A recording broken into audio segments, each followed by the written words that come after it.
माझं नाव अनुज तुरळकर आहे. मी त्या पाचच्या बिल्डिंगमध्येच राहतो आणि दादाकडे मी 3 वर्षापासून कामाला आहे इकडे. आणि दादानी मागच्या टायमाला तिथे कारखाना ओपन केलेला, तेव्हापासून मी दादाकडे 1 वर्ष बघत होतो की दादा काय काम करतो, कसं काम करतो.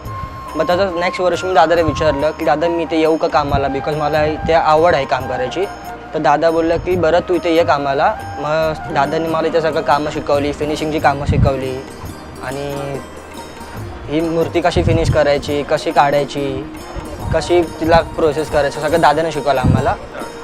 मी 14ला आहे आता. मी कॉलेज करून हे काम करतो आणि मला परत दादांनी हे सगळं शिकवलं, फिनिशिंग कशी करायची, काय कसं करायचं, दादांनी सगळं शिकवलं.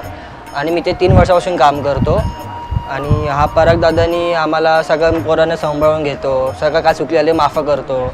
अजून एक प्रोसेस शिकवत जातो दादा आम्हाला, काय कसं करायचं, हे चुकतं आहे हे नीट कर, असं नको तसं कर, हे सगळं आम्हाला परत दादा शिकवतो. मग येत आहे ना गणपती बुक करायला.